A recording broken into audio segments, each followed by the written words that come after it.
En esta presentación vamos a abordar lo que es el análisis de contenido para el enfoque cualitativo. En primer lugar, vamos a explicar el proceso general de análisis de datos cualitativos en cuanto a enfoques que hay para abordar el análisis cualitativo y luego de qué se trata la categorización y codificación. Para resumir esta diapositiva sobre el análisis cualitativo de los datos, vamos a hablar primero de la cantidad de material que nosotros tenemos para hacer una investigación. Esto tiene que ver con lo que has obtenido al entrevistar a las personas participantes, al analizar documentos, al ver registros de campo, ¿no? Notas de campo y también algunos documentos que puedan ser de interés. Por lo tanto, lo que vamos a hacer es seleccionar la información que en el fondo nos sirve y que responde a nuestro objetivo de esta enorme cantidad de datos que tenemos. Lo más relevante del análisis cualitativo es que es un proceso inductivo, quiere decir que voy del detalle a los aspectos más generales y esto se deduce o se resume, mejor dicho, en una abstracción, en un nivel de abstracción que va a ser cada vez más elevado. Y en esto es muy importante discernir lo relevante de lo insignificante.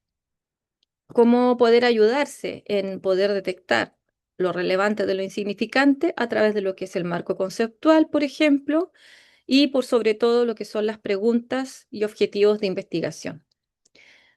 Lo relevante es que esto es un proceso flexible, no es estructurado, no tiene estándares y las fases se pueden superponer.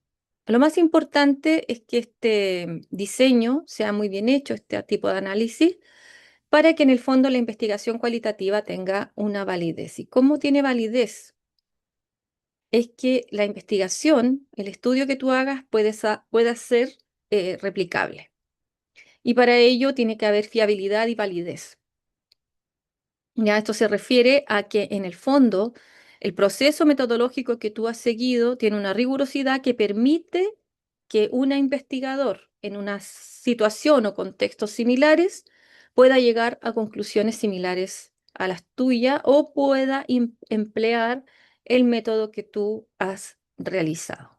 Eso le da validez al estudio.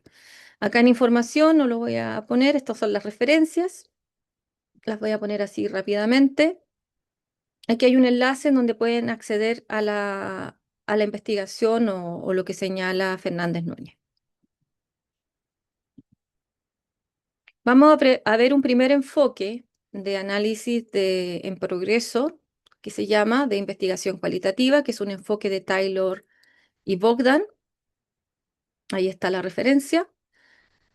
Y tenemos tres fases que podemos seguir como investigadores, que es la de descubrimiento, codificación y relativización. ¿De qué sirve este enfoque? Significa sirve para ordenarse uno mentalmente, ¿no? Ver qué es lo que tiene que hacer con los datos que tiene.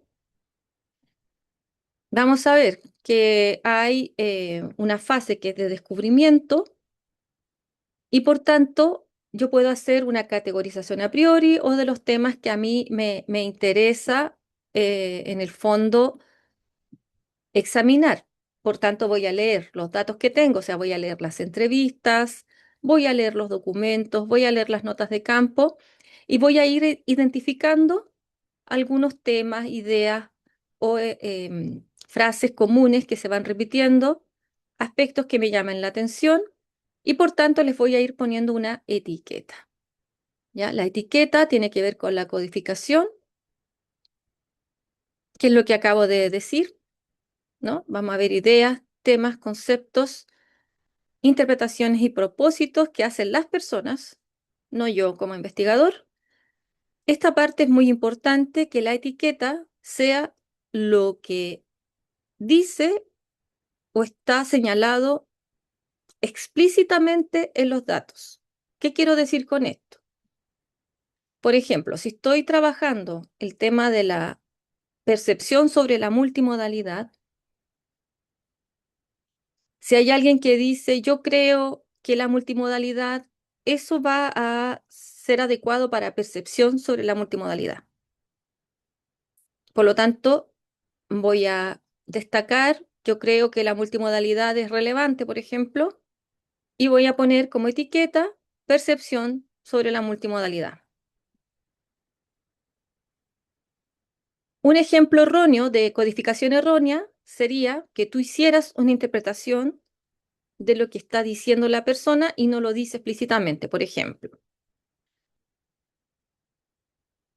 me gustan las páginas que tienen sonido. Y tú crees que eso se refiere a percepciones sobre la multimodalidad.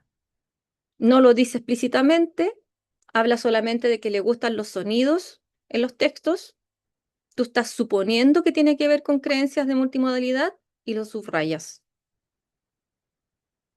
Eso no sería tan certero, ¿ya? Bueno, el ejemplo que doy es bastante acotado. Obviamente que si esa persona comienza a señalar que le gustan los sonidos, las imágenes dentro de un texto y piensa que eso le ayuda a aprender, cuando tenemos señales, indicios de percepciones que tiene que ver con puntos de vista, opiniones, parte de, no me atrevo a decir creencias, pero pueden ser teorías de la persona. Eso correspondería a la categoría que estoy pensando, que es percepciones sobre la multimodalidad. Espero haberme explicado con este ejemplo.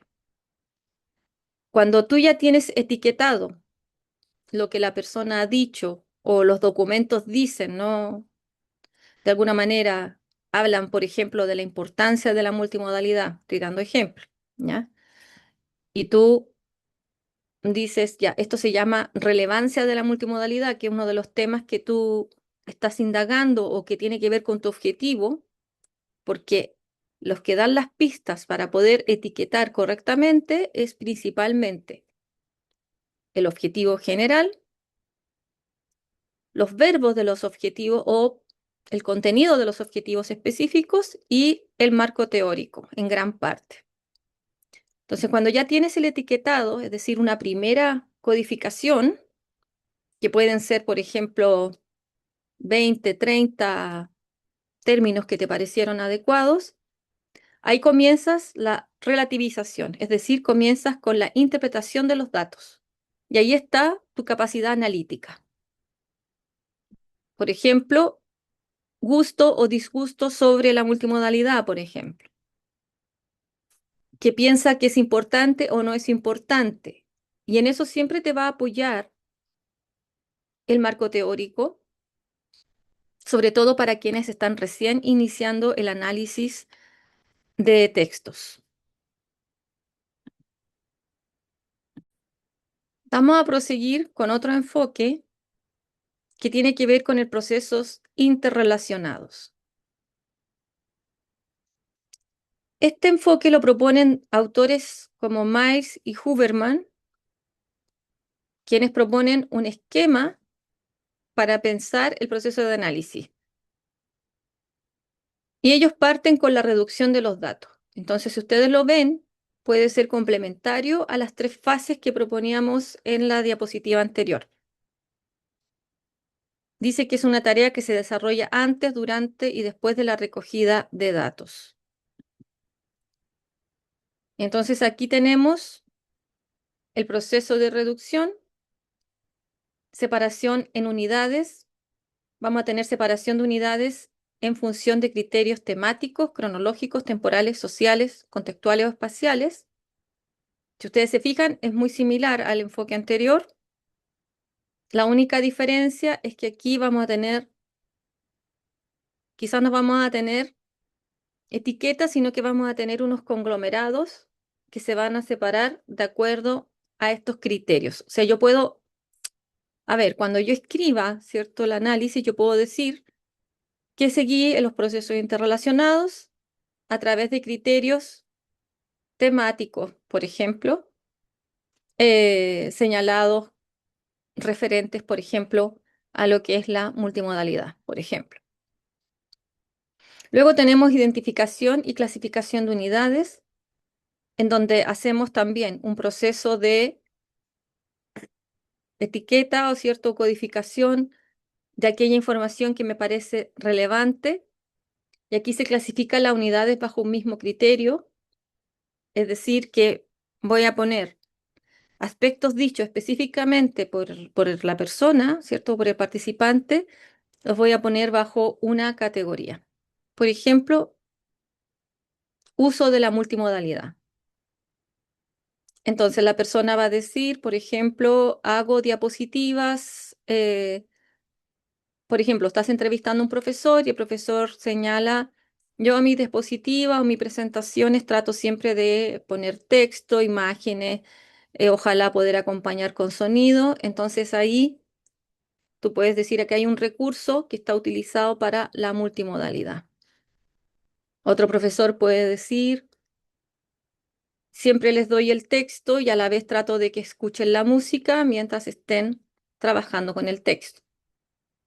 Eso también puede ser parte de la multimodalidad. Entonces, si ustedes se fijan, es diferente un poco al de anterior. Yo creo que este es un poquito más, quizás es más complicado, pero yo veo que es otra manera nomás de abordar los datos. Tú escoges cuál es la que te acomoda más. Y finalmente, síntesis y agrupamiento. Entonces, a medida que tú vas agrupando ya temas, vas creando categorías. Entonces, esto igual puede ser modificado o sustituido. Ya, por ejemplo, aquí en este gráfico que tapo un poquito, ¿ya? Esto tiene que ver con impresiones negativas y positivas sobre el uso digital para la literatura, por ejemplo.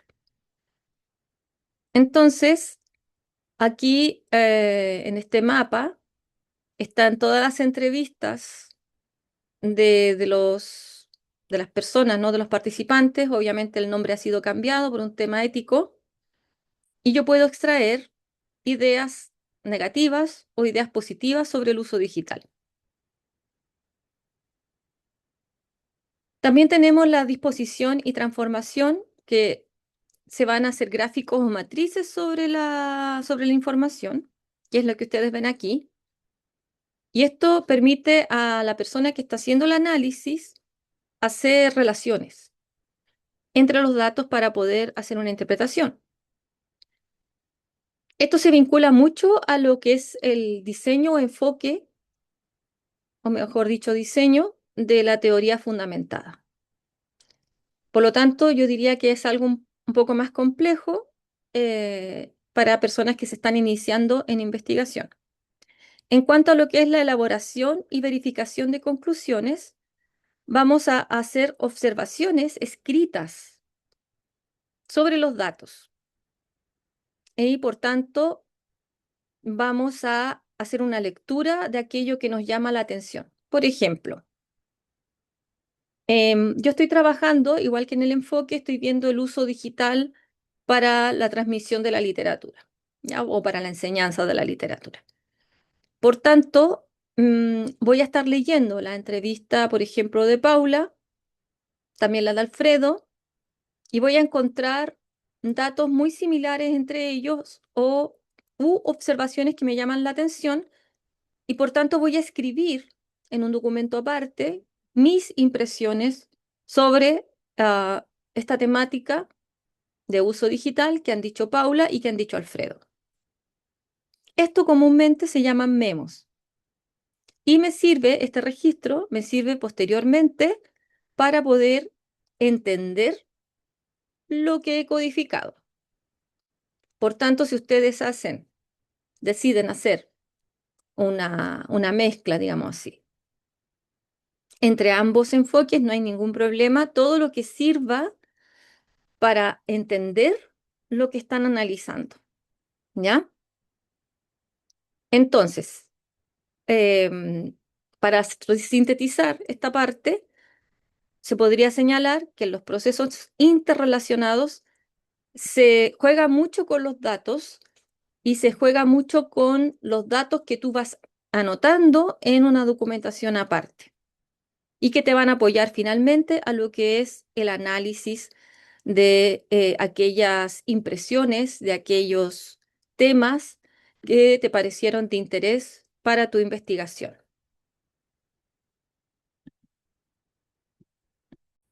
Bien, vamos a volver a nuestra diapositiva principal.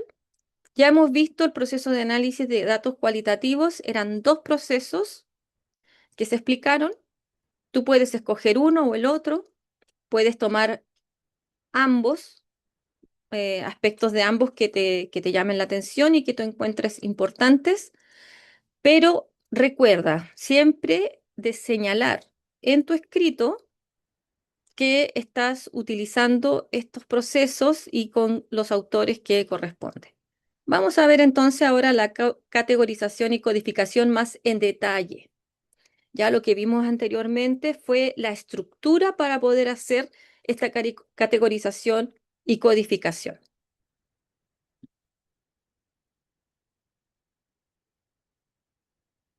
Bueno, esto está con un pulso que no me gusta.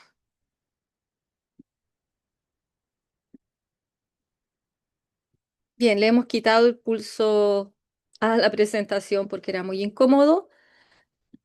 Vamos a ver la categorización y codificación. Vamos a entenderlo como el corazón y el alma de análisis de texto entero. Ya vamos siempre, cada vez que queramos saber algo, ¿no? Profundizarlo, mejor dicho, vamos a hacer una categorización. Entonces, por tanto, es una clasificación, ya es una clasificación conceptual que va a ser bajo un mismo criterio. Y el código es una acción mecánica, ¿ya? Que vamos a hacer una marca, ¿cierto? Un nombre, una etiqueta que yo decía que va a permitir en el fondo la clasificación. Entonces, quienes son Mais y Habermas y Gleiser y Strauss, que son también los autores del diseño de teoría fundamentada, van a utilizar el término de codificación para referirse al proceso analítico de examinar los datos para clasificarlos en categorías. Entonces, por tanto, vamos a identificar patrones, ¿ya? Es lo que habíamos hecho, es lo que haces tú al interior de analizar un texto. Dice que no es necesariamente exhaustiva, ¿ya? Un mismo trozo de información puede ser incluido en más de una categoría, eso es muy común. Vamos a tener un primer punto que es una categorización abierta. Vamos a tener temáticas comunes. O sea, en el fondo vamos a ir agrupando todo aquello que nos llama la atención, por ejemplo, que tenga que ver con el tema, y luego ya vamos a ir depurando, ¿sí? Entonces, que señalan, ¿no? Que en la codificación se pueden encontrar patrones, que era lo que estábamos diciendo anteriormente, etiquetar temas y establecer relaciones entre categorías. Ojo, que lo que yo estoy diciendo no es contrario a lo anterior, sino que anteriormente hablamos de procesos y ahora estamos hablando de qué hacer dentro de ese proceso, o sea, cómo se hace la categorización, ¿ya? Aquí están las referencias. Y dice que hay una notita, ¿no? Que analizar el contenido central del material obtenido en las entrevistas, observaciones u otros documentos para determinar lo significativo y desde ahí identificar patrones para transformarlo en categorías significativas. Vamos a ver entonces en detalle cómo hacemos entonces el proceso de codificación y categorización, que son tareas asociadas. Primero, un muestreo, ¿no? Vamos a identificar un corpus de textos y vamos a seleccionar unidades de análisis. Puede ser intencional o al azar. Intencional, yo les recomendaría porque en el fondo tiene que ver con temas que yo ya estudié en el marco teórico, por ejemplo. Pero también puede ser al azar, es decir, que estoy leyendo y hay cosas que me parecen realmente interesantes y quiero destacarlas, ¿ya? Aquí en el muestreo, las unidades de análisis pueden ser segmentos gramaticales, por ejemplo, párrafos, frases, palabras, texto entero, unidades de formato, trozos de textos que reflejen un único tema, Y la ideal sería que las unidades temáticas no se solapen entre sí. Em, yo les recomiendo, sinceramente, ir a lo que explícitamente está señalando el texto, el documento, por ejemplo, los datos que obtuve de la entrevista, lo que dice el participante, y no tanto la interpretación, ¿ya? Porque eso te puede hacer que hayan solapamientos, ¿ya? Es algo muy común. Entonces, luego, cuando haces el análisis, te das cuenta de que hay dos ideas que apuntan a lo mismo y produce mucha confusión. Tenemos también identificación de temas. Antes, durante y después de la recolección de datos se identifican temas o constructos abstractos. Si ustedes recuerdan, cuando elaboramos las preguntas de la entrevista, por ejemplo, hicimos categorías a priori, ¿sí? En esas categorías a priori fue identificar temas que nos podían ayudar para ya tomar atención, ¿cierto?, de aquellos elementos que nos iban a servir para poder responder al objetivo. Acá tenemos, por ejemplo, que tenemos lo que habíamos dicho, ¿no? Codificación basada en objetivos y literatura. O sea, lo que yo he descubierto en la medida que he ido haciendo el marco teórico, ¿ya? Entonces, cuando ya he identificado los temas, podemos hacer la aplicación al corpus de texto y vamos a tener análisis interpretativo. Entonces, para eso se recomienda mucho un libro de códigos. ¿Cómo se hace un libro de código?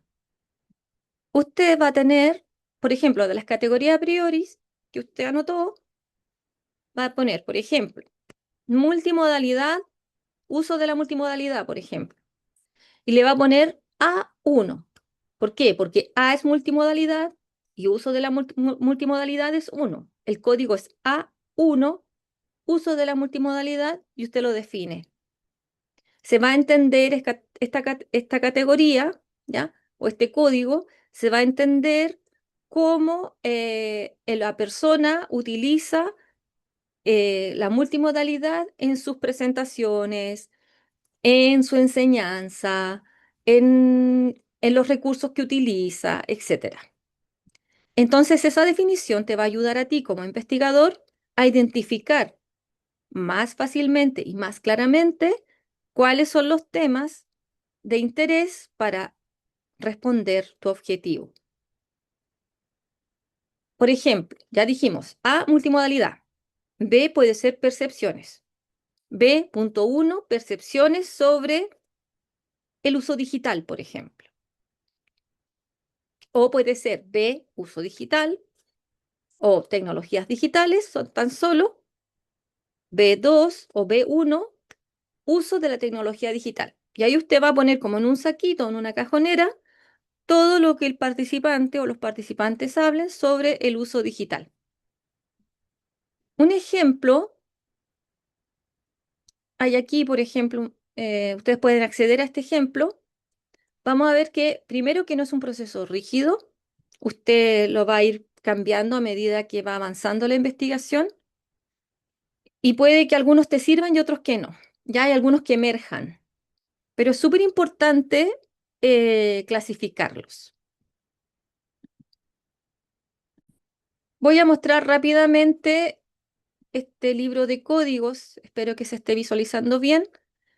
Este libro de código lo elaboramos para la investigación de la Comisión Nacional de Acreditación. Entonces, estos que ustedes ven aquí son en parte emergentes, o sea que tú fuiste leyendo la entrevista y te diste cuenta que la gente hablaba algo de esto. Se fijan que no están todos definidos. En cambio, muchos de estos fueron definidos a priori. ¿Cómo? Nos basamos en un cuestionario que se llama DISCOMP Edu, que está hecho por la Unión Europea y es el marco de referencia sobre competencia digital docente de la Unión Europea. Aquí, en esta primera parte, no es del marco europeo, obviamente, porque dice importancia de la CCD en la carrera de pedagogía, y esto tenía que ver con nuestros objetivos, ¿ya? Fíjense, A, Importancia, el código es A1, A2, A3. Recomiendo en el análisis mantener A1, A2, A3. No se olvide de poner eso porque luego cuando tenga que revisar se puede confundir. Entonces, este libro de códigos son, ¿cierto? Está el G, distintos códigos que están agrupados en categorías y están definidos. Esto es para usted. No es necesario que usted lo publique, no es necesario que lo ponga a disposición. Esto es para que usted tenga certeza de lo que está haciendo y que la investigación tenga fiabilidad.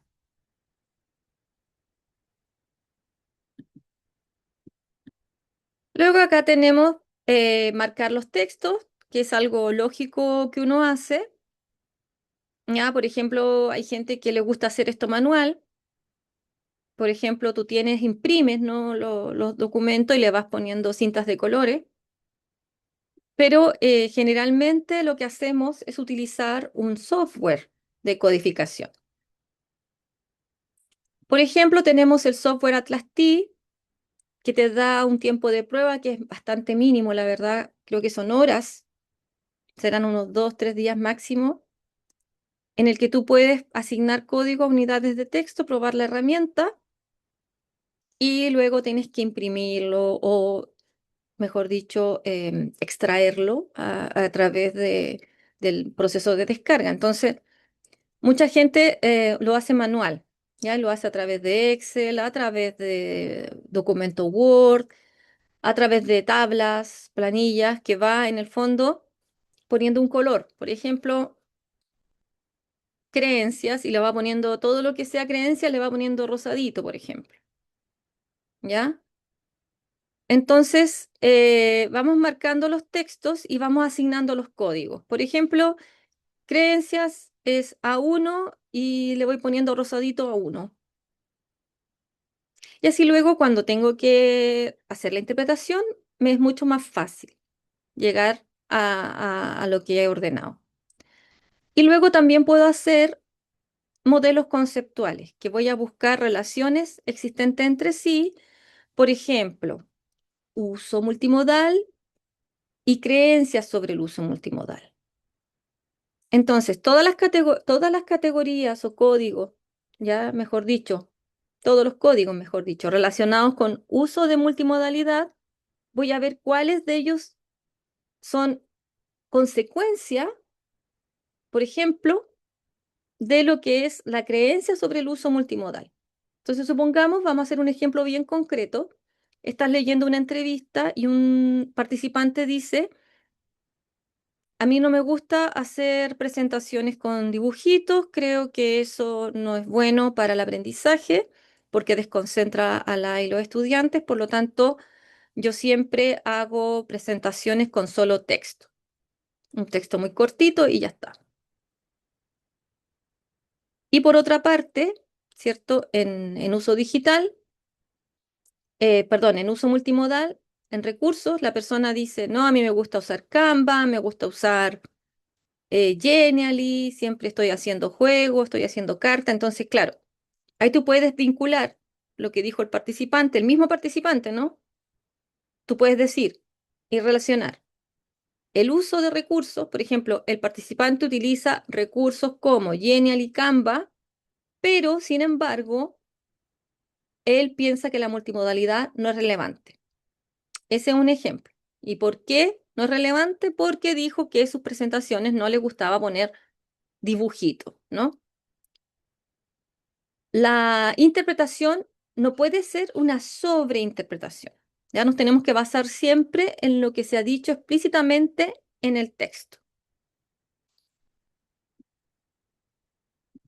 En esta diapositiva vamos a ver un ejemplo de análisis cualitativo que lo hace este youtuber y pueden hacer un análisis cualitativo usando Word y Excel. Aquí falta una L, ¿ya? Utilizando Word y Excel, que es muy bueno para las personas que no tienen acceso a software. ¿Ya? Aquí se puede ver el ejemplo. No vamos a poner el video por temas de tiempo, pero ustedes van a tener acceso a él en la presentación, tanto en PDF como en el enlace.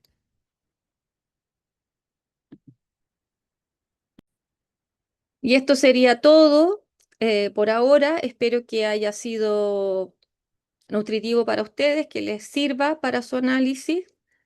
Y obviamente si tienen dudas, pueden escribirme, hacer comentarios y obviamente que los responderé con mucho gusto. Que tengan un muy buen día.